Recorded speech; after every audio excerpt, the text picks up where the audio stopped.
अस्सलाम वालेकुम students 10th physics unit 15 पढ़ रहे हैं। आपका आज का टॉपिक है 15.5 that is electromagnetic induction.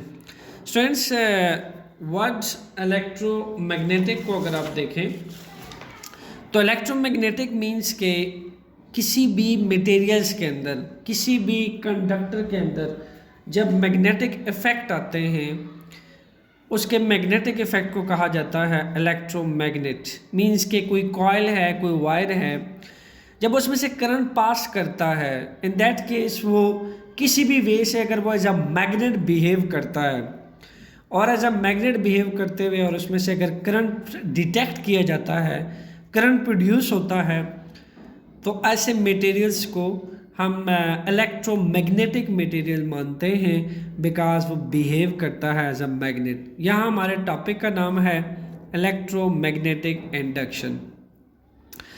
Students, electromagnetic induction के बारे में मैंने लिखा है the production of electric current by moving a magnet inside a fixed coil of wire.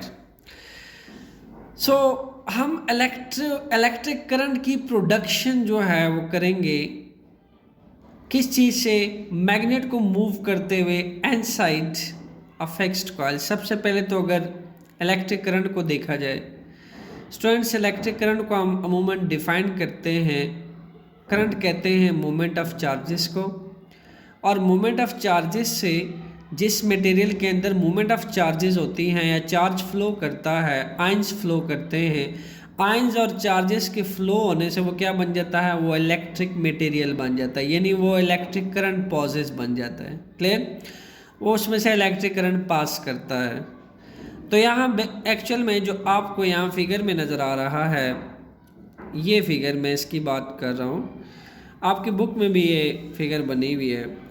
Students, ये कहता है कि अगर ये कॉइल है, ये फिक्स्ड कॉइल है, ठीक है, इस फिक्स्ड कॉइल के अंदर ये मैग्नेट का नॉर्थ पोल है, ये इसका साउथ पोल है। कहता है कि N side of fixed coil के अगर मैग्नेट को डाला जाए और इसके एन साइड डालने से अगर इलेक्ट्रिक करंट प्रोड्यूस हो, प्रोडक्शन ऑफ इलेक्ट्रिक करंट हो, तो ऐसे फिनोमेना को इलेक्ट्रोमैग्नेटिक इंडक्शन बोला जाता है। जैसे कि अगर हम थोड़ा सा इसको एक्सपीरियंस करें, देखें स्टूडेंट्स, ये मेरे पास एक फ़िक्स्ड कॉइल है, आप इमेजिन करें ये एक फ़िक्स्ड कॉइल है। मैं इसके अंदर इस मैग्नेट को जब मैंने फ़िक्स रखा हुआ है ऐसे, अभी मैं मैग्नेट को मूव नहीं कर रहा, बल्कि इस फिक्स्ड कॉइल और इस मैग्नेट के दरमियान कुछ प्लेस है जो मैंने डिस्टेंस है जो मैंने खाली छोड़ी हुई है। इस मैग्नेट को मैंने इस कॉइल से किसी डिस्टेंस पे रखा हुआ है। तो अगर मैं यहाँ पे चेक करना चाहूँ कि क्या प्रोडक्शन ऑफ इलेक्ट्रिक करंट इस कॉइल के अंदर हुआ है, the answer will be no. पता चलेगा कि इसके अंदर किसी टाइप की प्रोडक्शन ऑफ इलेक्ट्रिक करंट नहीं हुई। आप सोच रहे होंगे कि ओरल हमें कैसे पता चला, वर्बली कैसे कह दिया हमने कि इसके अंदर किसी टाइप की प्रोडक्शन नहीं हुई। तो आप एज्यूम करें स्टूडेंट्स कि इस कॉइल को हमने एक गिलवानोमीटर से जोड़ा हुआ है। ये होता है गिलवानोमीटर, यहाँ से मैं आपको थोड़ा शो करा देता हूँ, ठीक है। इस गिलवानोमीटर्स की कुछ स्विचेस होती हैं हमारे पास। प्लस टर्मिनल जो है बैटरी, जो एक प्लस वायर को हम इस रेड के साथ कनेक्ट करते हैं और माइनस को हम यहाँ ब्लैक के साथ कनेक्ट करते हैं, तो हमारे पास एक पोटेंशियल डिफरेंस आ जाता है। Galvanometer is used to detect the passage of current. जब भी किसी कॉइल में से करंट पास करता है, प्रोडक्शन ऑफ इलेक्ट्रिक करंट होता है, तो galvanometer is the one device who can give us a detection of current, और हमें बता देता है कि इस कॉइल के अंदर इलेक्ट्रिक करंट आ चुका है। आपको ये नीडल नज़र आ रही है जो बिल्कुल इस वक्त ज़ीरो पे है। स्टूडेंट्स, जब गिलवानोमीटर में से करंट आई पास करता है तो इसकी नीडल जो है फ्लक्चुएशन शुरू कर देती है टुवर्ड राइट लेफ़्ट, डिपेंड करता है करंट की डायरेक्शन पे। अगर करंट क्लॉकवाइज जा रहा हो तो ये मोस्टली राइट साइड पे अपनी डिफ्लेक्शन शो करता है। करंट रिवर्स जा रहा हो इन दैट केस ये मोस्टली लेफ्ट साइड पे अपनी डिफ्लेक्शन शो करता है, बट इसकी डिफ्लेक्शन से हमें पता चल जाता है कि इलेक्ट्रिक करंट जो है वो पास हो रहा है। तो ये रहा आपके सामने गैल्वानोमीटर। ये बिल्कुल ऐसे यूज़ किया जाता है during connection, during circuiting purpose के लिए। वायर में से चेक करना हो या इस कॉइल में से चेक करना हो, ये देखिए ये मेरे पास अगर एक कॉइल है और मुझे चेक करना है कि आया इसमें से करंट पास हो रहा है कि नहीं हो रहा है, ये देखिए मैं इसका एक जो कॉइल है वो प्लस के साथ जोड़ूंगा, दूसरी कॉइल जो है वो माइनस के साथ कनेक्ट करूंगा। और ये मेरे पास स्विचेस होते हैं, ये रेड स्विच होता है, ये ब्लैक होता है। इसको मैं थोड़ा सा टार्क प्रोड्यूस करके रोटेट करूंगा, टर्निंग इफेक्ट दूंगा इसको। स्टूडेंट्स, अगर आप छोटी छोटी चीज़ें में अपनी फिजिक्स ऑब्जर्व करें तो देखिए ग्रेड 9 में आपने टार्क पढ़ा है। देखिए आप अगर ये टाइट था तो इसको लूज करने के लिए मुझे क्या करना पड़ता है, टर्निंग इफेक्ट देना पड़ता है, ठीक है, जो कि आपने पढ़ा है कि टार्क कहलाता है। तो ओबियसली मुझे ब्लैक एंड रेड दोनों में टार्क प्रोड्यूस करना पड़ा, एंड देन फिर वापस इसको टाइट करने के लिए, या मैं इसको अगर ऐसे रोटेट करूं तो वापस इसको टाइट करने के लिए मुझे इस पर क्लॉकवाइज टर्निंग इफेक्ट देना पड़ेगा ताकि यहाँ पे टाइट हो सके। तो ये तो था आपके पास एक गैल्वानोमीटर की डिटेक्शन। क्लियर? ये देखिए गैल्वानोमीटर ऐसे डिटेक्ट करता है, यानी अगर मैं इस मैग्नेट को ऐसे इसके आगे पीछे लेके चलूँ तो गैल्वानोमीटर जो है वो डिटेक्ट करता है। ये भी अभी आप कंप्लीटली इस चीज़ को अंडरस्टैंड करेंगे कि ये तो मैंने आपकी जस्ट एक थॉट डेवलप की है कि हमें कॉइल के अंदर करंट का कैसे पता चलता है कि कॉइल के अंदर इलेक्ट्रिक करंट प्रोड्यूस हो चुका है bye moving a magnet inside toward this coil और फार अवे दिस कॉइल। तो ये आपकी एक थॉट डेवलप की है कि गैल्वानोमीटर से हम उसको कनेक्ट कर देते हैं। क्लियर? सो स्टूडेंट्स, आइए चलते हैं अपने पिछले एग्जाम्पल की तरफ जहाँ से हमने शुरुआत की थी। ये एक फिक्स्ड कॉइल है। क्लियर? इसको हमने स्टूडेंट्स फिक्स रखा हुआ है और मैंने ये एक बार मैग्नेट है, ये इसका नॉर्थ पोल है और ये इसका साउथ पोल है। क्लियर? सो इस कॉइल के इनसाइड मैंने अभी ना डाला है इसको, ना इसके आउटसाइड पे मैंने इस मैग्नेट को मूव नहीं किया। ये कॉइल भी फिक्स्ड है और मैग्नेट को भी मैंने स्टेशनरी रखा हुआ है, रेस्ट पे रखा हुआ है। तो जब मैं गैल्वानोमीटर से इसको चेक करता हूँ इस कॉइल को, there will be no current detect in galvanometer. So अब नेक्स्ट क्या होता है स्टूडेंट्स कि अब इस मैग्नेट को हम मूव करना शुरू करते हैं। मैंने देखा कि ओबियसली आपको पता है, यू नो दैट, कि जो इस मैग्नेट का नॉर्थ पोल है, मैग्नेटिक प्रॉपर्टीज़ होती हैं। नॉर्थ पोल में से मैग्नेटिक फील्ड लाइंस बाहर निकलती है, साउथ पोल की तरफ एंड होती हैं, ठीक है। उसी मैग्नेटिक प्रॉपर्टीज़ को देखते हुए जब मैं ये देखिए इसमें से मैग्नेटिक फील्ड लाइंस निकल रही हैं, ये सारी मैग्नेटिक फील्ड लाइंस निकल रही हैं। अब इन मैग्नेटिक फील्ड लाइंस जैसे जैसे आपको पता है कि मैं इस कॉइल को फिक्स्ड रखा हुआ और इस मैग्नेट को एनसाइड लेकर जाऊंगा, तो आपको पता है जो मैग्नेटिक फील्ड लाइंस है और इसके अंदर से पास करेंगी, और नज़दीक लेकर जाऊंगा और ज़्यादा पास करेंगी, और नज़दीक लेकर जाऊंगा और ज़्यादा पास करेंगी, और जब हम बिल्कुल इसके अंदर ही डाल दूंगा तो फुल कंप्लीटली ज़्यादा से ज़्यादा मैग्नेटिक फील्ड लाइंस पास करने वाली हैं। इसी तरीके से जब मैं इसे दूर लेकर जाता हूँ, मैग्नेटिक फील्ड लाइंस थोड़ा थोड़ा करके अभी भी पास करेंगे। जैसे ही फासला दूर होता जाएगा तो आप देख सकते हैं मैग्नेटिक फील्ड लाइंस का कम से कम मैग्नेटिक फील्ड लाइन पास करेंगी। बट अगर मैं वेरिएशंस देखूं, मैग्नेटिक फील्ड लाइंस में चेंज देखूं, तो वो मुझे तभी मिल रहा है जब इस मैग्नेट को मैं इनसाइड आउटसाइड इंसर्ट कर रहा हूँ, बार बार इनसाइड आउटसाइड। मैग्नेटिक फील्ड बढ़ रही है, कम हो रही है, बढ़ रही है, कम हो रही है, बढ़ रही है, कम हो रही है। स्टूडेंट, जब इसको मैंने इनसाइड आउटसाइड इंसर्ट करना शुरू किया, इन दैट केस जब गैल्वानोमीटर में डिटेक्शन ऑफ करंट को देखा गया तो हमने देखा कि इसमें से maximum amount of magnetic field lines pass हो रही थी। In change in magnetic field line से इस कॉइल के अंदर इलेक्ट्रिक करंट प्रोड्यूस हुआ, जिसको गैल्वानोमीटर ने डिटेक्ट किया। तो ये बात तो तय हो गई, ठीक है, ये अब कंफर्म हो गई कि इलेक्ट्रिक करंट जो है वो किसी भी करंट कैरियंग कंडक्टर के अंदर तब ही इंड्यूस होने वाला है जब मैग्नेटिक फील्ड में चेंज आएगा। Clear? Change in magnetic field can induce a electric current, can induce EMF in a current carrying conductor. Either it's a coil, either it's a wire, either it's a loop, anyone. यानी जब तक magnet जो है students वो change in magnetic field lines के respect से change नहीं आएगा, वेरिएशंस नहीं आएगी, in that case no current will detect and galvanometer. जैसा फर्स्ट केस में देखा, मैंने बिल्कुल स्टेशनरी रखा था, रेस्ट पे रखा था, तो गैल्वानोमीटर को जब टेस्ट किया गया no current pass through the galvanometer and no current detection. लेकिन जैसे ही मैं इसको मूव करता हूँ toward far away, magnetic field में वेरिएशन आती है। मैग्नेटिक फील्ड की वेरिएशंस जब आती है, change in magnetic field lines की वेरिएशन से क्या हो रहा है, मैग्नेटिक फील्ड कम ज़्यादा हो रही है, कभी कम कभी ज़्यादा, कभी कम कभी ज़्यादा। तो क्या होता है कि करंट इंड्यूस होता है इस कॉइल के अंदर, जिसको गैल्वानोमीटर की डिफ्लेक्शन से डिटेक्ट किया जाता है। उसकी नीडल डिफ्लेक्ट करती है, to and fro deflection start कर देती है।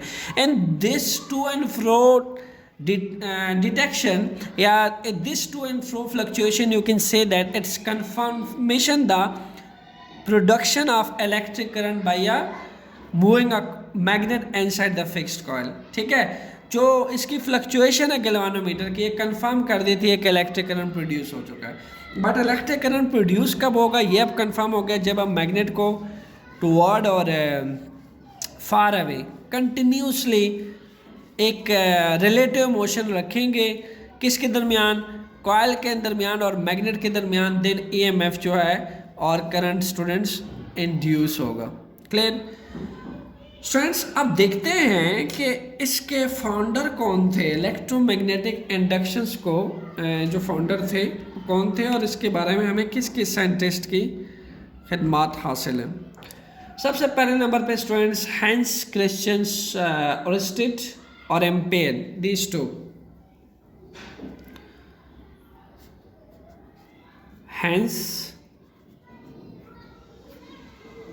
Hans Christian Oersted.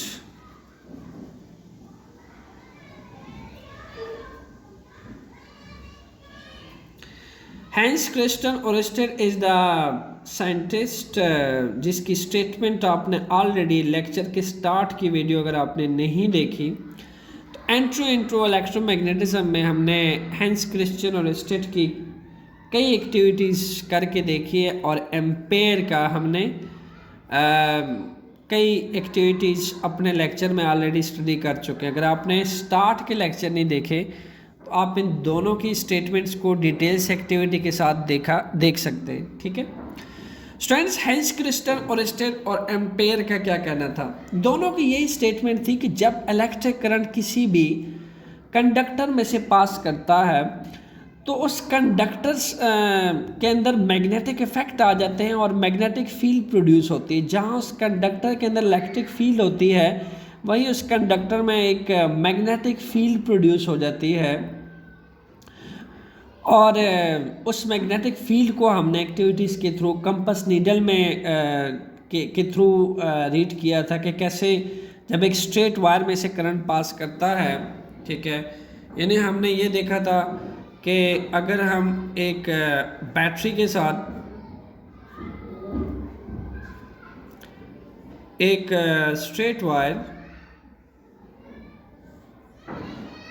कनेक्ट करते हैं तो हमने देखा कि अगर हम इसके पास कंपास नीडल रखते हैं और इसमें से करंट आई पास करता है, देन कंपास नीडल इस स्ट्रेट करंट कैरिंग वायर में से बिल्कुल ऐसे ही अट्रैक्ट हो जाती है, यानी पहले वो ऐसे वर्टिकल हो जाती है, जैसे ही हम करंट पास करने लगते हैं सेकेंड टाइम पे करंट आई जब इसको फ्लो होके पास करता है इस कंडक्टर में से, कंपास नीडल जो है वो हॉरिजेंटल अपने आप को अलाइन कर लेती है। तो what about the horizontal alignment of this compass needle, why, because compass needle as a small magnet, it have a small magnet and small magnet have its own magnetic field, and this current carrying wire, if this current carrying wire behave as a magnet, then it's also a magnet. So what will happen if you bring a magnet close to other magnet? Obviously it will attract this small pivot needle. तो जब इसको attract करता है, in that case ये अपने आप को align करते हुए हॉरिजॉन्टली अरेंज कर लेती है. क्लियर? सो हैंस क्रिस्टन और स्टेट एंड एम्पेयर, ये दोनों ऐसे साइंटिस्ट थे जिन्होंने हमें ये बताया कि जब किसी कंडक्टर में से करंट पास करता है, either it's a current carrying wire, either it's a current carrying loop, either it's this single coil, किसी भी चीज़ में से, ये 3 केसेस है आपके पास. लूप का केस है, स्ट्रेट करंट कैरिंग वायर का केस है, इस कॉइल का केस है. लेकिन जब इनमें से करंट आई पास करता है, इन दैट केस वो कंडक्टर अपने सराउंडिंग में मैग्नेटिक फील्ड प्रोड्यूस कर लेता है. क्लियर? यानी वो बिहेव करता है एज अ मैग्नेट. ये तो थी हमारे पास हैंस क्रिस्टन और स्टेट की स्टेटमेंट. इसी तरीके से स्टूडेंट्स हमारे पास माइकल फैराडे, इसी टाइम पे, सेम टाइम पे हमें माइकल फैराडे की स्टेटमेंट को भी रीड कर लेते हैं, क्योंकि वो भी बहुत अहमियत की हामिल है. ये फर्स्ट स्टेटमेंट थी. क्लियर? फर्स्ट स्टेटमेंट है. सेकंड स्टेटमेंट है स्टूडेंट्स हमारे पास Michael Faraday. He is the scientist Michael Faraday. Yes. What he says,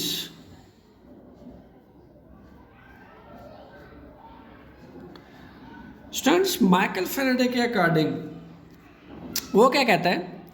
वो ये कहता है कि अगर एक बैटरी के थ्रू आप करंट आई पास करवाते हैं, और करंट आई से अगर जब इस straight current current carrying wire में से, या इस सिंगल कॉइल में से, या फिर इन लूप्स में से करंट आई पास करता है, इन तीनों में से, तो फैराडे ने कहा कि इसका रिवर्स भी तो ट्रू होगा. कैसे भला? उसने कहा कि अगर एक कॉइल रख दी जाए ऐसे, क्लियर, और उस कॉइल को एक गैल्वानोमीटर से जोड़ दिया जाए,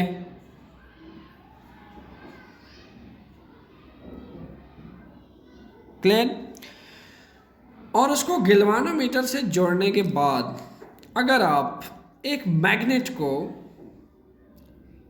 यहाँ प्लेस करें, place a magnet,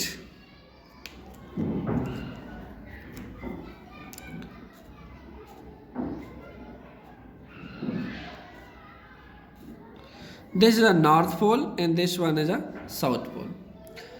So students, Michael Faraday की थॉट्स देखें. वो क्या कहता है? कहता है कि अगर आप ऐसे कॉइल रखें और ऐसा एक मैग्नेट जो है प्लेस करें, जो मैंने यहाँ पे प्लेस कर दिया है, ठीक है, ये मैग्नेट है, इसका नॉर्थ पोल जो है मैं यहाँ रख दिया है. उसने कहा कि सेम माइकल फैराडे कहता है कि जब ये आपकी मैग्नेट जो है ये स्टेशनरी पे रहता है, आप इसको मूव नहीं करते, दैट केस आप इसको मूव नहीं करते. मैं ये एग्जांपल फैराडे की एग्जांपल हम यहाँ से ले लेते हैं, ठीक है. आप यूँ कंसिडर कीजिए कि फैराडे ने इस कॉइल को, इस करंट कैरिंग कॉइल को किससे जोड़ दिया? गैल्वानोमीटर से. ये किसी बैटरी से कनेक्ट नहीं है, ठीक है. याद रहे इस कॉइल को उसने गैल्वानोमीटर से जोड़ा, ठीक है, इससे पहले जिसका मैं इंट्रोडक्शन करा चुका हूँ. For what purpose he connect this current carrying wire with galvanometer? Obviously to detect the passage of to detection the production of electric current. Always we connect galvanometer in series. Why? Because in series we get a maximum amount of current, so that's why we connect galvanometer and appliances with series combination. Clear? So Faraday do the same thing. उसने इस current carrying coil से galvanometer को series में जोड़ा, just ये पता करने के लिए जब इस कॉइल में से करंट पास करे तो उसकी गैल्वानोमीटर डिटेक्शन दे सके, फ्लक्चुएशन दे सके, और उसकी फ्लक्चुएशन कंफर्मेशन देगी कि करंट आई पास हो रहा है. अब जब तक उसने कॉइल और मैग्नेट के दरमियान किसी किस्म का मोशन नहीं रखा, ठीक है। जब तक इसमें किसी तरह का मोशन नहीं था, यानी कॉइल भी फिक्स थी, मैग्नेट भी फिक्स था, there is no relative motion between the magnet and coil, both are at rest. तो देखा कि गैल्वानोमीटर पे किसी तरह की डिटेक्शन नहीं हो रही स्टूडेंट्स, गैल्वानोमीटर ने किसी तरह की डिटेक्शन नहीं दी, ठीक है। लेकिन जब इस मैग्नेट को इस कॉइल के अंदर ले जाया गया, बाहर अंदर बाहर, ठीक है, यूं, तो पता चला कि यहाँ पे magnetic field line, maximum magnetic field line अंदर जा रही हैं, बाहर आ रही हैं। जैसे ही इसको इंसर्ट करता है, कॉइल और मैग्नेट में एक रिलेटिव मोशन रखा है, इसके इंसर्टिंग से maximum magnetic field lines in हो रही है, बाहर आ रही हैं। अब इस रिलेटिव मोशन से मैग्नेटिक फील्ड में वेरिएशंस आ रही है। मैग्नेटिक फील्ड लाइंस की वेरिएशंस क्या कहती हैं कि galvanometer at the same time क्या शो करता है, मैक्सिमम डिटेक्शन फ्लक्चुएशन शो करता है इस मोमेंट पे, ठीक है। जैसे ही हम एक रिलेटिव मोशन क्रिएट करते हैं और फास्टली मूव करते हैं इसको, ठीक है, यूं करके फास्टली मूव करते हैं, तो फैराडे देखता है कि production of electric current confirmation होगी बाय द गैल्वानोमीटर। सो दोनों की जो अप्रोच थी स्टूडेंट्स इलेक्ट्रोमैग्नेटिक इंडक्शंस के लिए, जो हैंस क्रिस्टन और स्टेड एम्पेयर के जो थॉट्स थे वो ये थे कि अगर एक करंट कैरिंग कंडक्टर को, लूप को, कॉइल को बैटरी से जोड़ दिया जाए, ठीक है, ये बैटरी से इलेक्ट्रिक करंट से जोड़ दिया जाए, और जब इलेक्ट्रिक करंट एक लूप में से पास आउट करे तो ये अपने इर्द गिर्द सराउंडिंग में मैग्नेटिक फील्ड प्रोड्यूस कर लेते हैं, बिहेव करते हैं as a magnet. Similarly Faraday की थॉट्स के मुताबिक उसने यही किया, इसका रिवर्स किया कि इसको जोड़ दिया गैल्वानोमीटर से, और मैग्नेट से प्रोड्यूस होने वाले magnetic field, okay, relatively create की किसके अंदर, इसके अंदर, ठीक है, रिलेटिवली मोशंस को क्रिएट किया इसके अंदर, टू एंड फ्रो मोशन। तो उसको पता चलता है कि गैल्वानोमीटर की deflection to and fro motion show कर रही है, मीन्स के production of electric current confirm हो चुका है। स्टूडेंट्स, अगर माइकल फैराडे की थॉट्स को हम थोड़ा डिटेल से देखें तो हमें यहाँ पे जो कीवर्ड नज़र आता है वो ये आता है कि जब तक मैग्नेट स्टेशनरी पे था, ठीक है, जब तक मैग्नेट रेस्ट पे होता है ऐसे, तो गैल्वानोमीटर की जो नीडल है रेस्ट पे रहते हुए बिल्कुल वर्टिकली अलाइंड होती है, there will be no detection, बिल्कुल ऐसे वर्टिकली अलाइन हुई होती है।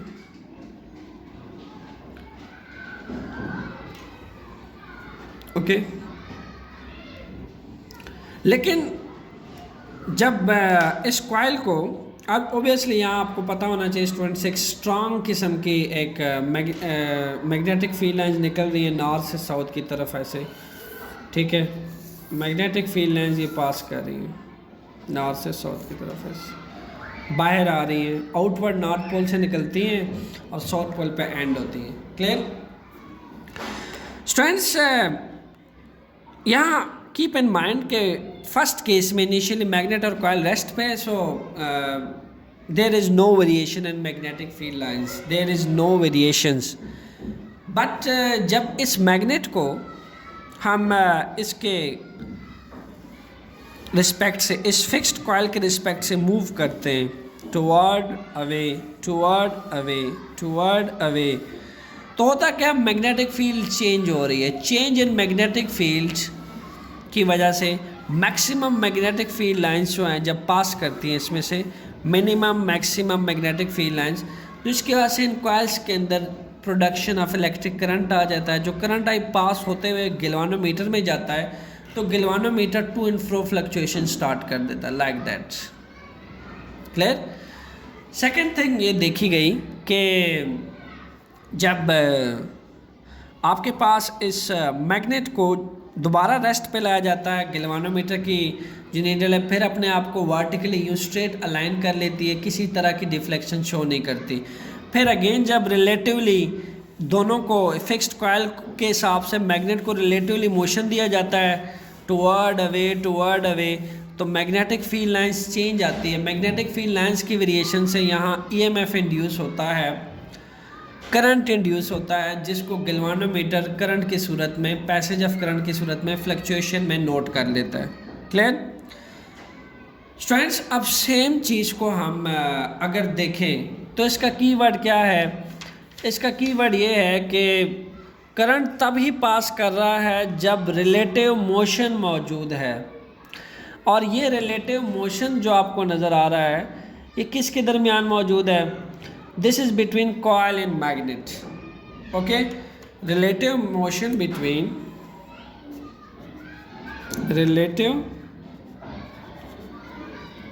रिलेटिव मोशन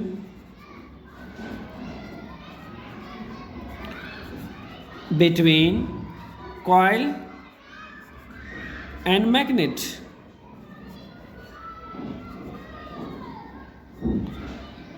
इसका मतलब ये है कि अगर मैं मैग्नेट को फिक्स कर दूं, ठीक है, मैग्नेट को ऐसे फिक्स कर दिया जाए और स्टूडेंट्स इस कॉइल को उठा के इसके टू एंड फ्रो आगे पीछे रिलेटिवली इसको मोशन दिया जाए इस मैग्नेट के रिस्पेक्ट से, तब भी गैल्वानोमीटर क्या कर देगा? It will show fluctuation again. लेकिन जब तक ये दोनों एक दूसरे के रिलेटिवली रेस्ट पे पड़े हुए हैं, there will be no current pass through this coil, no current will be induced and no EMF will be induced and there will be no detection by galvanometer. But अगर magnet को इस coil के respect से to and फ्रो हम move करवाते हैं, ठीक है, फिक्स्ड कॉइल को, ठीक है, इसको फिक्स रख के हम अगर टू एंड फ्रो मूव करवाते हैं, इन दैट केस करंट की डिक्टिविटी आपको मिलती है लाइक दैट। तो मैग्नेटिक फील्ड लाइंस की वेरिएशन से करंट इंड्यूस करता है, जिसको गैल्वानोमीटर नोट कर लेता है। तो कीवर्ड क्या हो गया? कीवर्ड ये हुआ कि magnetic field line should be changed. Constant magnetic field can not produce current students. Okay, ये लिख लीजिए अपने पास, कांस्टेंट मैग्नेटिक फील्ड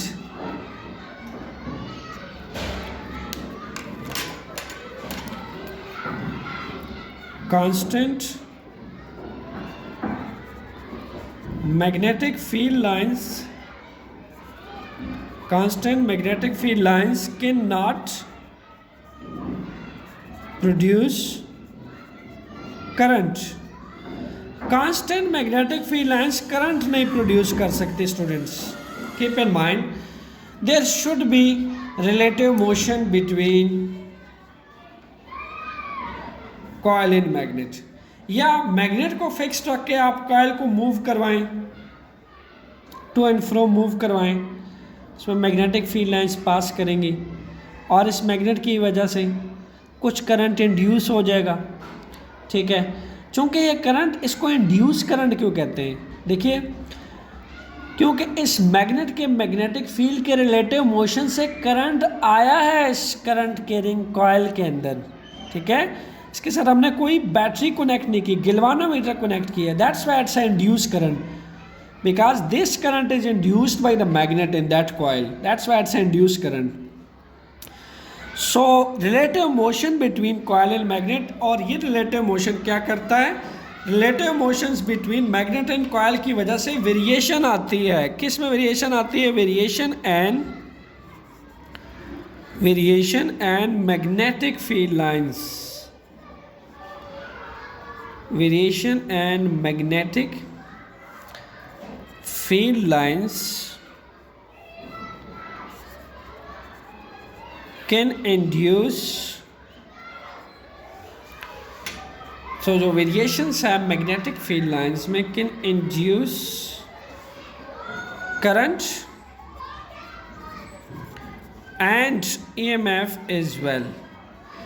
तो ये तो माइकल फैराडे है, ये उसका इलेक्ट्रोमैग्नेटिक इंडक्शंस की एक थॉट है, ठीक है। उसके अकॉर्डिंग बिल्कुल अगर एक करंट कैरिंग कॉइल के हिसाब से एक रिलेटिव मोशन में मैग्नेट को टू एंड फ्रो मोशन दी जाए, तो वो देखता है कि इस मैग्नेट को इसके बिल्कुल टू एंड फ्रो मूव करवाया जाए रिलेटिव मोशन से। और डायरेक्शन की मूवमेंट देखिए क्या होनी चाहिए, यहाँ से देखी जा सकती है, to and fro, forward backward, forward backward, forward backward. जितना आप तेज़ी से फॉरवर्ड बैकवर्ड करेंगे उतना ज़्यादा चेंज आएगा मैग्नेटिक फील्ड लाइंस में, और जितना ज़्यादा वेरिएशन आता है मैग्नेटिक फील्ड लाइंस में उतना ही ज़्यादा करंट इंड्यूस होगा कॉइल के अंदर, उतना ही गैल्वानोमीटर की फ्लक्चुएशन तेज़ होगी, फास्ट होगी। क्लियर?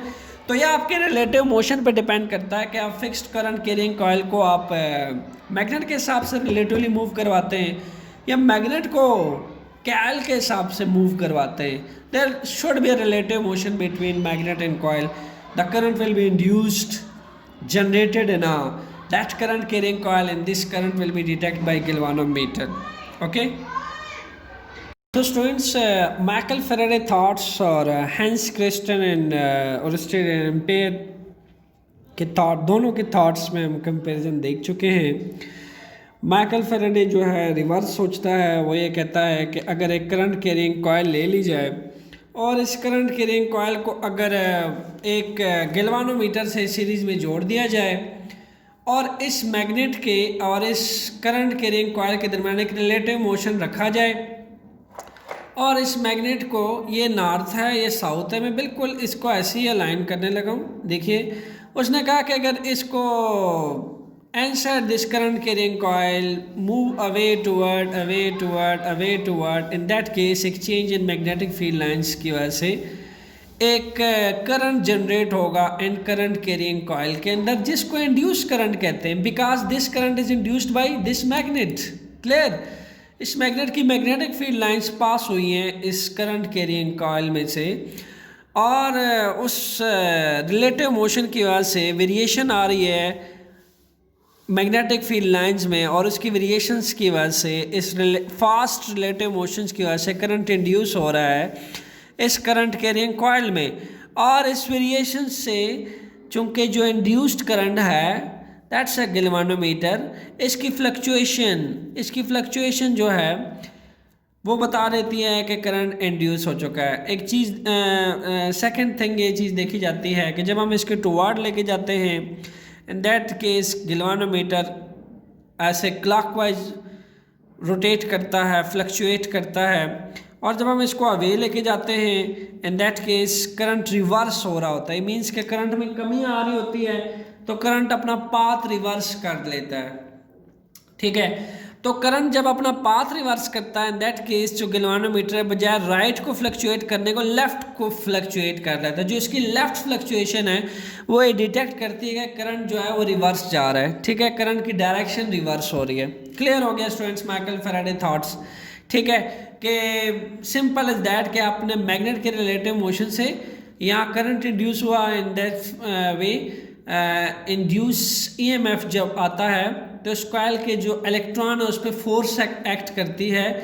ठीक है, और वो फोर्स किस वजह से एक्ट होती है? इस मैग्नेट की वजह से। जब इसको रिलेटिवली मूव करवाते हैं आप inside the coil, outside, inside, outside, तो उस फोर्स को इंड्यूस ईएमएफ भी कहा जाता है। क्लियर? तो EMF induce current both are generated by this magnet and the relative motion between magnet and coil, that's why you know it's a electromagnetic induction. But Hans Christian Oersted और Ampere की जो दोनों की first of all activities के through thoughts थी, उन्होंने क्या किया कि एक बैटरी के साथ जोड़ा करंट कैरिंग कॉइल को, और स्टूडेंट्स इसके साथ साथ एक स्विच रख दिया। स्विच बिल्कुल ऐसी जैसे आप घरों में यूज़ करते हैं, स्विच को ओपन करते हैं, देन एप्लायंसेस कंडक्ट करती हैं, और दिस जब आप उसको स्विच को क्लोज करते हैं एप्लायंसेस कंडक्ट करती हैं, जब आप ओपन करते हैं एप्लायंसेस का सर्किट ब्रेक कर जाता है, करंट पास नहीं करता। क्लियर? सो यहाँ पे आपके पास एक प्लस टर्मिनल है, एक माइनस टर्मिनल है, यहाँ पे पोटेंशियल डिफरेंस मौजूद है, और इस पोटेंशियल डिफरेंस की वजह से करंट आई फ्लो करना स्टार्ट करता है इस करंट कैरिंग कॉइल में से। क्लियर? स्टूडेंट जब करंट आई पास करता है इस करंट कैरिंग कॉइल में से, तो एम्पेयर और स्टेट का ये कहना है कि करंट कैरिंग कॉइल को जैसे करंट फ्लो करना स्टार्ट करता है इस कॉइल में से, इन दैट केस ये बिहेव करता है एज अ मैग्नेट, इसके अंदर एक मैग्नेटिक फील्ड प्रोड्यूस होती है और बिल्कुल जैसे एक मैग्नेट में से कि नॉर्थ पोल में से मैग्नेटिक फील्ड लाइंस बाहर जा रही होती हैं, साउथ पे एंड हो रही होती हैं, ऐसे ही इसमें से भी मैग्नेटिक फील्ड लाइन ऐसे बाहर जा रही हैं और ऐसे नॉर्थ पोल में एक्ट करती हैं। Because this coil is no more a simple coil but it behave like a magnet. अब आप सोच रहे होंगे सर यहाँ पे माइकल फैराडे के थॉट्स के मुताबिक तो एक रिलेटिव मोशन था, जब ये दोनों रेस्ट पे थे, एक दूसरे के रिस्पेक्ट से रेस्ट पे थे, जब रिलेटिव मोशन नहीं था, इन दैट केस गैल्वानोमीटर की जो नीडल थी उसने अपने आप को यूं हॉरिजॉन्टली अलाइन किया हुआ था, लेकिन जैसे ही आप रिलेटिव मोशन देते हैं इट स्टार्ट फ्लक्चुएशन और इसकी फ्लक्चुएशन बताती है कि करंट पास कर रहा है। मींस के यहाँ पे रिलेटिव मोशन की वर्ड था फैराडे का, यहाँ पे तो करंट एक ही तरह जा रहा है, करंट तो चेंज नहीं हो रहा। स्टूडेंट्स अब गौर कीजिएगा, ये जो स्विच आपको नज़र आ रहा है, ठीक है, हुआ कुछ यूँ कि हैंस क्रिस्टन और स्टेड और एम्पेयर के थॉट्स के मुताबिक जब इस स्विच को हम ओपन करते हैं सर्किट ब्रेक कर जाता है, नो करंट विल पास। फिर जब हम इसको क्लोज करते हैं सर्किट क्लोज हो जाता है, करंट विल स्टार्ट पासिंग। अब हुआ कुछ यूँ कि कंटिन्यूसली इसको हम ओपन करते करंट स्टॉप, क्लोज करते current start flow, stop current start flow, stop current start flow. तो क्या ख्याल है स्टूडेंट्स, सोचिए इसके बारे में और सोचिए इसके बारे में, करंट कम ज़्यादा हो रहा है या नहीं हो रहा? जब करंट कम ज़्यादा होगा, करंट के कम ज़्यादा होने से क्या होगा, ऑब्वियसली मैग्नेटिक फील्ड लाइंस में चेंज आएगा। करंट जब पास होगा मैग्नेटिक फील्ड लाइंस पास करेंगी, magnetic field lines maximum pass करेंगी, वो strong as a magnetic field की तरह बिहेव करेगा। करंट आप इसको ओपन कर दोगे, minimum current, no current will pass, current अपना पाथ रिवर्स करेगा। क्लियर? ठीक है, यूँ समझ लीजिए कि करंट अगर क्लॉकवाइज जा रहा था, जैसे आप ओपन करोगे तो करंट एंटी क्लॉकवाइज आ जाएगा, पाथ अपना रिवर्स कर लेगा। यहाँ पे भी तो ऐसा ही था, मैग्नेट को आप टुवर्ड करते हो, गैल्वानोमीटर की नीडल राइट को फ्लक्चुएट करती है, अवे करते हो गैल्वानोमीटर की नीडल लेफ्ट को फ्लक्चुएट करती है। ठीक है, यानी लेफ्ट का बताती है कि करंट रिवर्स आ गया है। जब आप दूर लेके जाते हो, लाजमी सी बात है मैग्नेटिक फील्ड लाइंस का फासला दूर हो रहा है, कम मैग्नेटिक फील्ड लाइन पास कर रही है, मीन्स के ना होने के बराबर करंट यहाँ डिटेक्ट किया जाता है। तो गैल्वानोमीटर की नीडल एकदम अपना डायरेक्शन रिवर्स कर लेती है, मीन्स के करंट का डायरेक्शन रिवर्स हो गया। सेम ऐसे ही जब आप इसको क्लोज करते हो, प्लस से करंट पास करता है क्लॉकवाइज यूँ करके, जब आप इसको स्टॉप करते हो करंट पास करता है, यानी अपना डायरेक्शन रिवर्स करता है। मीन्स के यहाँ पे भी ऐसे ही हम कर रहे हैं कि मैग्नेटिक फील्ड लाइंस को चेंज कर रहे हैं, वेरिएशंस ला रहे हैं। क्लोज करते हैं मैग्नेटिक फील्ड लाइंस ज़्यादा, ओपन करते हैं कम, कम ज़्यादा, कम ज़्यादा। यहाँ में भी तो ऐसा ही हो रहा है, ज़्यादा कम, ज़्यादा कम, ज़्यादा कम। तो स्टूडेंट्स जब करंट चेंज होता है, ठीक है, करंट चेंज होता है, तो ऐसे करंट को जो डायरेक्शन चेंज करता है अपना करंट जो है, ऐसे करंट को कहा जाता है alternating current. A for alter current. Alternating किसको कहते हैं? जो चेंज करता है अपनी डायरेक्शन, वेरिएशंस जिसमें आती हैं, तो this is known as alternating current. Alternating current, ऐसा करंट वो change its direction with time. आप लिख लीजिए, अब इसके साथ आप change and direction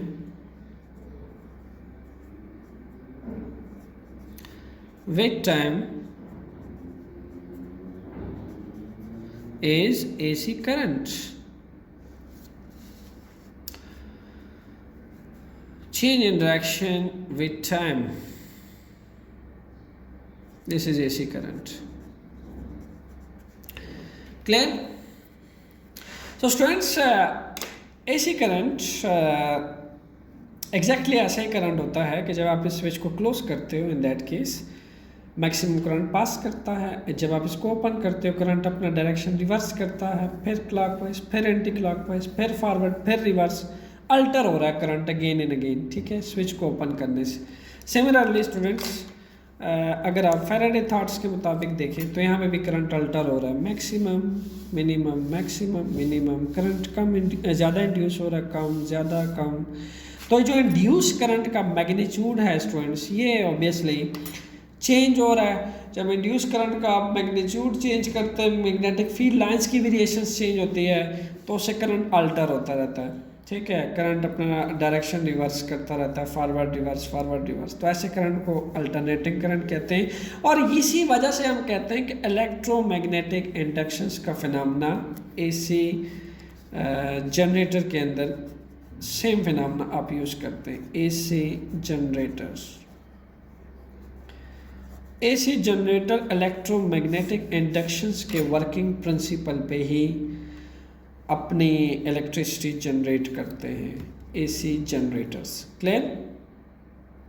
so finally students, हमने मिला दिया है दोनों कॉइल को। ठीक है, यानी हमने क्रिस्टल रोस्टेड एंड एम्पेयर है, क्रिस्टल रोस्टेड एंड एम्पेयर की कॉइल को मिलाने लगे हैं फैराडे कॉइल के साथ। क्लियर? ये hence crystal roasted and ampere की थॉट्स है, ये फैराडे की थॉट्स है। दोनों की थॉट्स को आपस में एक दूसरे के करीब रखते हैं कुछ फासले से। स्टूडेंट्स, होता क्या है कि जब हम ये स्विच को क्लोज करते हैं, ठीक है, इस स्विच को जब क्लोज किया जाता है, इन दैट केस ऑब्वियसली ये इसका प्लस टर्मिनल है, ये इसका माइनस टर्मिनल है, current will start pass through like that. जब करंट इन कॉइल में से पास करेगा, क्लियर, तो ओरिस्टेड एंड एम्पेयर के अकॉर्डिंग इसके इर्द गिर्द सराउंडिंग में मैग्नेटिक फील्ड प्रोड्यूस होगी। मैग्नेटिक फील्ड किस में से प्रोड्यूस होती है? जिन कंडक्टर्स के अंदर मैग्नेटिक इफेक्ट आते हैं या फिर वो जो मैग्नेट की तरह बिहेव करते हैं। तो एम्पेयर एंड ओरिस्टेड के मुताबिक ये एक मैग्नेट बन चुका है कॉइल करंट आई के पास होने के बाद। अगर ये मैग्नेट बन चुका है तो लाजमी सी बात है स्टूडेंट्स, ये साइड हम कह देते हैं ये इसका नॉर्थ पोल है, ठीक है, ये इसका साउथ पोल है। और अगर ये मैग्नेट है तो स्टूडेंट्स कंफर्म सी बात है, इस मैग्नेट में से मैग्नेटिक प्रॉपर्टी भी होनी चाहिए, यानी इसके नॉर्थ पोल में से मैग्नेटिक फील्ड लाइंस निकलनी चाहिए और साउथ पोल पे आगे ख़त्म होनी चाहिए। ठीक है, लाइक दैट। क्योंकि एक मैग्नेट की मैग्नेटिक प्रॉपर्टी यही होती है कि मैग्नेट के अंदर के नॉर्थ पोल में से मैग्नेटिक फील्ड लाइंस निकलती हैं और साउथ पोल पे ख़त्म होती है। तो बिल्कुल ऐसी ही अगर एक कॉइल एक मैग्नेट की तरह बिहेव कर रही है, इन दैट केस इसमें से भी मैग्नेटिक फील्ड लाइंस ऐसे निकलेंगी और साउथ पोल पे आके ख़त्म होंगी। क्लियर? Like that. मैं इसको थोड़ा सा हाईलाइट कर देता हूँ, ठीक है, like because it will be behave like a magnet. Students, अब ये चूंकि मैग्नेट बन चुका है और यहाँ इससे पहले हमने फैराडे थॉट्स के अंदर मैग्नेट यूज़ किया था, मैग्नेट के रिलेटिव मोशन से between the coil and magnet के रिलेटिव मोशन से यहाँ करंट इंड्यूस करवाया था। बट इस बार हम मैग्नेट नहीं यूज़ कर रहे, बार मैग्नेट हम नहीं यूज़ करें, बल्कि हम एक करंट कैरिंग कॉइल यूज़ करें जिसको हमने एसी करंट अल्टरनेटिंग करंट से जोड़ रखा है। अल्टरनेटिंग करंट की खसूसियत है कि हम उसकी जो डायरेक्शन है वो टाइम के साथ साथ अल्टर होती रहती है। तो होता क्या है कि इस स्विच को जब तक हमने ओपन किया है, no current will pass, when it's close current will start flowing and we will get a magnetic field surrounding of this current carrying coil and this coil will be behave like a magnet. So होगा क्या कि again हम current को switch को open करेंगे, close करेंगे, open close open close open close. Switch को open close करने से मैग्नेटिक फील्ड लाइंस पास करेंगी, यानी कम ज़्यादा मैग्नेटिक फील्ड लाइन में वेरिएशंस आएंगी, बिल्कुल ऐसे ही जैसे हमने relative motion between magnet and coil में देखा था। जब इसके वेरिएशंस आएंगे स्टूडेंट्स, इसके वेरिएशन से मैग्नेटिक फील्ड लाइंस की वेरिएशन से इस कॉइल के अंदर क्या इंड्यूस होगा? करंट इंड्यूस होगा। सो हम इस कॉइल को कह देते हैं secondary coil. This is known as secondary coil इसको सेकेंडरी कॉइल क्यों कहते हैं? आप सेकेंडरी सेक्शन में कब जाते हैं? जब आप प्राइमरी सेक्शन का कोर्स पढ़ लेते हैं। ऑब्वियसली इस सेकेंडरी कॉइल की कोई प्राइमरी कॉइल भी होगी। स्टूडेंट्स, प्राइमरी कॉइल एक मैग्नेट की तरह बिहेव कर रही है और इस प्राइमरी कॉइल में से, ठीक है, ये प्राइमरी कॉइल है,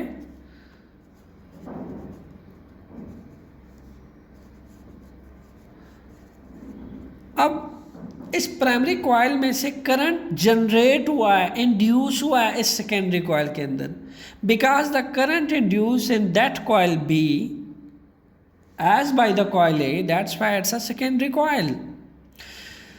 तो हम स्विच को ओपन क्लोज करते हैं, यानी करंट को हम अल्टर कर रहे हैं, ठीक है। हम एक्चुअल में जब हम ओपन करेंगे करंट का डायरेक्शन रिवर्स आएगा, कम मैग्नेटिक फील्ड लाइंस पास करेंगे। जब क्लोज करेंगे फिर वो मैग्नेट की तरह बिहेव करेगा, फिर मैक्सिमम मैग्नेटिक फील्ड लाइंस पास करेंगे। ऐसे में हम मैग्नेटिक फील्ड लाइंस को चेंज कर रहे हैं। और यहाँ कुछ आपको देखने को मिलेगा कि गैल्वानोमीटर की जो नीडल है it will start fluctuations. Students, इसी को कहते हैं इलेक्ट्रोमैग्नेटिक इंडक्शंस। क्लियर? अब इलेक्ट्रोमैग्नेटिक इंडक्शंस को अगर हम देखें और स्ट्रेंथ ऑफ मैग्नेटिक फील्ड के बारे में बात करें कि मैग्नेटिक फील्ड की स्ट्रेंथ कब होती है, ठीक है। लाजमी सी बात है, आप देखिए कि जब मैग्नेटिक फील्ड लाइंस इसमें से पास करती हैं तो इस कॉइल का ये फेस है, इसका सरफेस है। अब डिपेंड करता है कि इस कॉइल का जो सरफेस है स्टूडेंट्स, इस मैग्नेटिक फील्ड लाइंस के वो पैरेलल है या परपेंडिकुलर है, ठीक है। तो आपने देखना ये है कि अगर इस कॉइल का ये फेस इस मैग्नेटिक फील्ड लाइंस के परपेंडिकुलर है फिर क्या होगी मैग्नेटिक फील्ड की स्ट्रेंथ, और अगर इसके ये पैरेलल है फिर क्या होगी मैग्नेटिक फील्ड की स्ट्रेंथ। आइए जानने की कोशिश करते हैं। स्टूडेंट्स, आइए हम दो तरह से इस सरफेस को देखते हैं कि जब सरफेस मैग्नेटिक फील्ड लाइंस के पैरेलल पड़ा होगा, मींस के ये एक रेक्टेंगुलर कॉइल है, आप कंसिडर करें, और इस रेक्टेंगुलर कॉइल में से मैग्नेटिक फील्ड लाइंस बिल्कुल पैरेलल पास कर रही हैं यूं।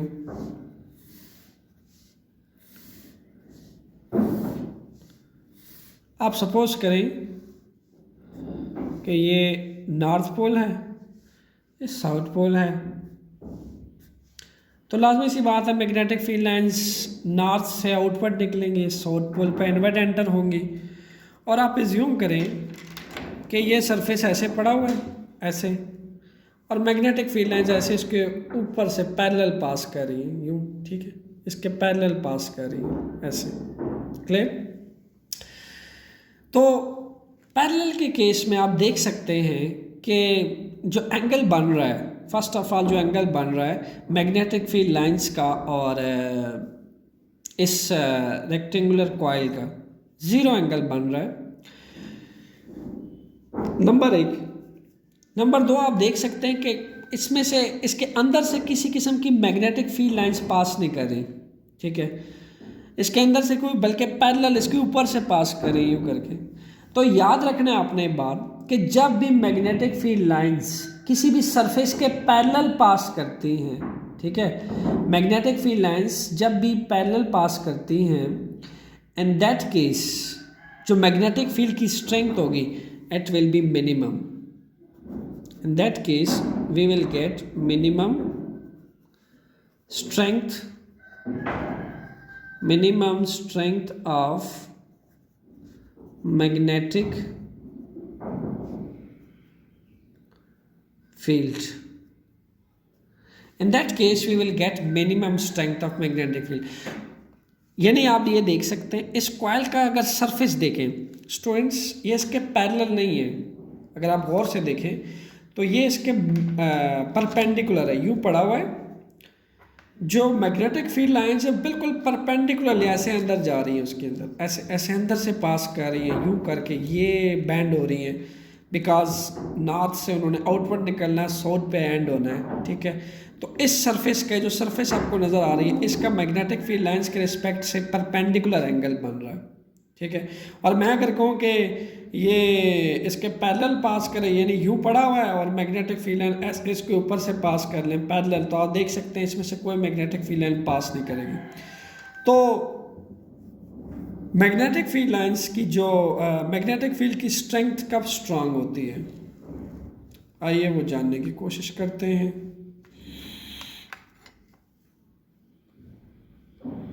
First of all, maximum magnetic field, maximum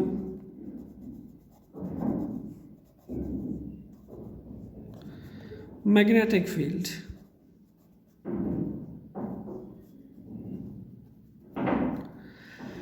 students, maximum magnetic field कब होती है, जब आपके पास सरफेस जो है परपेंडिकुलर पड़ा होता है और मैग्नेटिक फील्ड लाइंस उसके परपेंडिकुलर सरफेस में से पास करती हैं। In that case magnetic field lines will be maximum pass through it. और मैक्सिमम मैग्नेटिक फील्ड अगर किसी क्रॉस सेक्शनल सरफेस में से पास करता है, in that case we will get a maximum magnetic field. So हम कह सकते हैं कि आपके पास जो मैग्नेटिक फील्ड और अगर कॉइल में परपेंडिकुलर एंगल बन रहा है, इन दैट केस हमारे पास मैक्सिमम मैग्नेटिक फील्ड होगा। ठीक है, इन दैट केस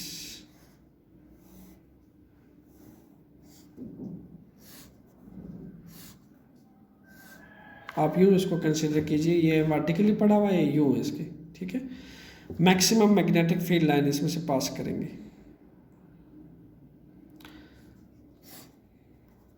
तो हम ये कह सकते हैं कि magnetic field lines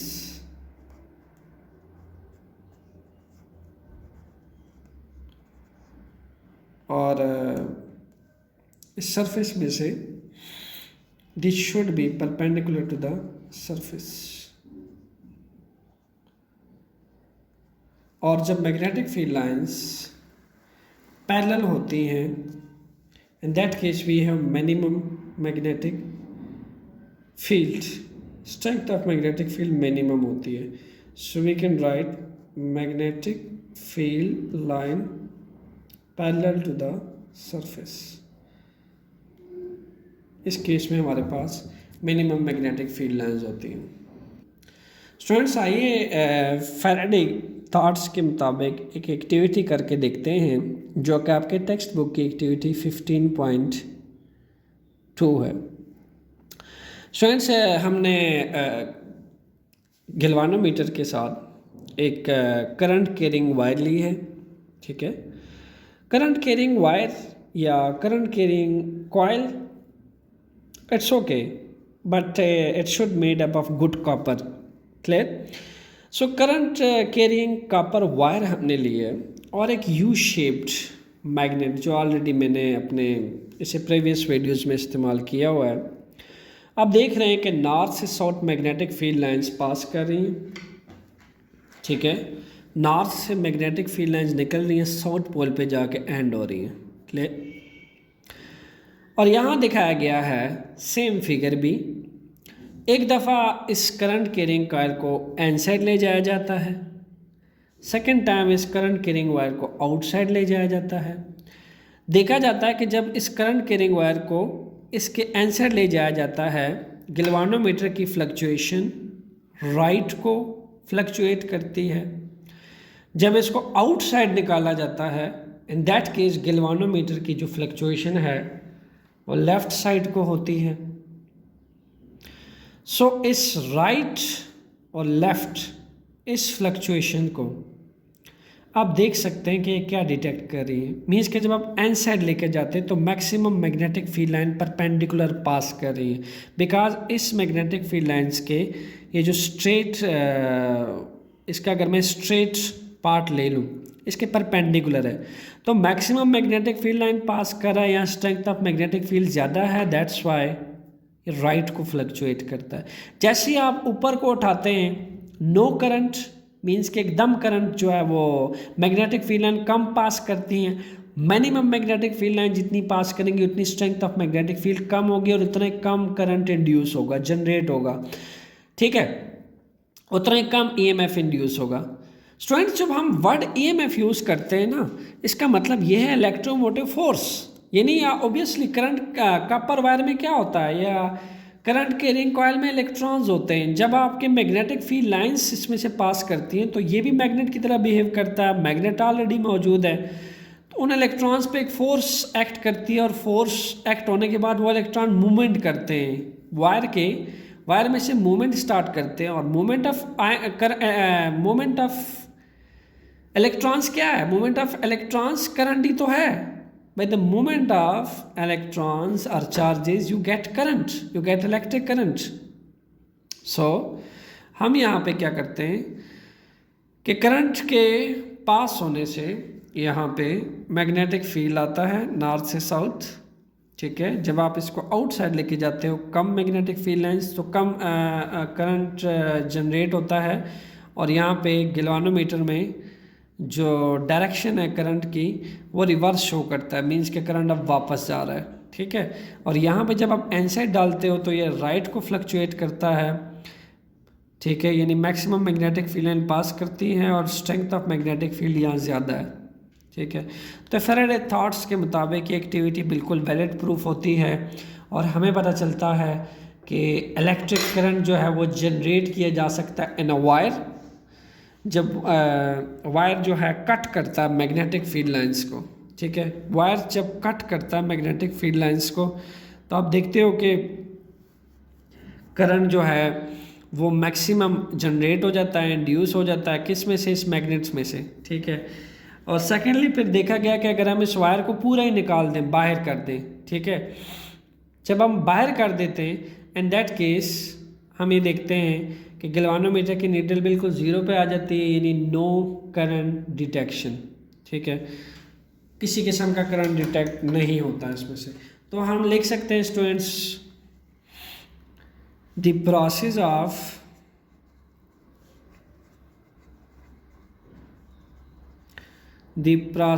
of generating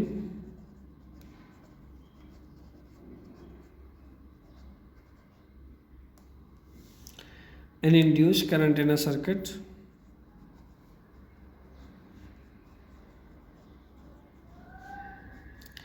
induced current and a circuit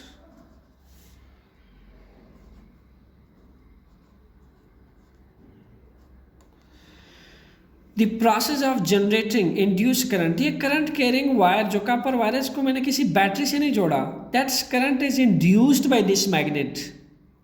अब मैं वो डेफिनेशन लिखने लगा हूँ जो आपके टेक्स्ट बुक में लिखी है, generating an induce current in a circuit. ये एक सर्किट है, देखिए ना, हमने इसको गैल्वानोमीटर से जोड़ा हुआ है, कंप्लीट सर्किट है। अब इस सर्किट के अंदर करंट इंड्यूस हुआ है बाय द मैग्नेट की तरफ से। जब मैग्नेटिक फील्ड लाइंस कट करती हैं इस वायर को, तब करंट इंड्यूस हुआ है इस वायर में से। अब नेक्स्ट क्या लिखता है, in a circuit changing the number of magnetic field lines of force, changing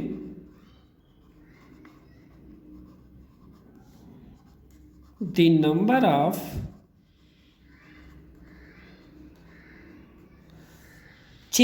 number of magnetic lines of force,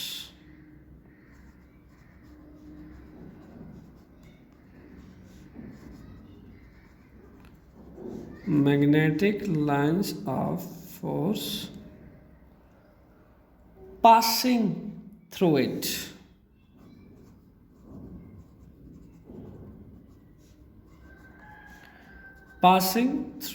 it, ये देखिए एन सर्किट तो हो गया, करंट भी इंड्यूस हो गया, किससे, इस मैग्नेट की मैग्नेटिक फील्ड लाइन जब कट कर रही है इस वायर को, इससे करंट भी जनरेट हो। अब चेंज कर रहे हैं हम किसको, नंबर ऑफ मैग्नेटिक लाइंस को। हम इसकी मूवमेंट, हमने मूवमेंट दी है, तार को ऊपर कर रहे हैं, नीचे कर रहे हैं, तार को ऊपर कर रहे हैं, नीचे कर रहे हैं। तार को ऊपर नीचे करने का क्या मकसद है, लाइन पढ़िए, changing the number of magnetic lines. नीचे कर रहे हैं, ज़्यादा मैग्नेटिक लाइंस पास करिए, ऊपर कर रहे हैं, कम मैग्नेटिक लाइंस पास करिए, फिर नीचे, फिर ज़्यादा पास करिए, फिर ऊपर, फिर कम पास करिए। अब मैक्सिमम कम ज़्यादा पास करने से मैग्नेटिक फील्ड चेंज हो रही है, वेरिएशंस आ रही है मैग्नेटिक फील्ड लाइन में, जिसके बाद करंट इंड्यूस हो जाता है वायर में से, बिकॉज एक मूवमेंट आ जाती है कॉपर के इलेक्ट्रॉन्स में और इस मूवमेंट से करंट प्रोड्यूस हो जाता है। क्लियर? एंड उस करंट के प्रोडक्शंस को हम गैल्वानोमीटर में डिटेक्ट कर लेते हैं। इसी प्रोसेस का नाम है electromagnetic induction. It's called electromagnetic induction.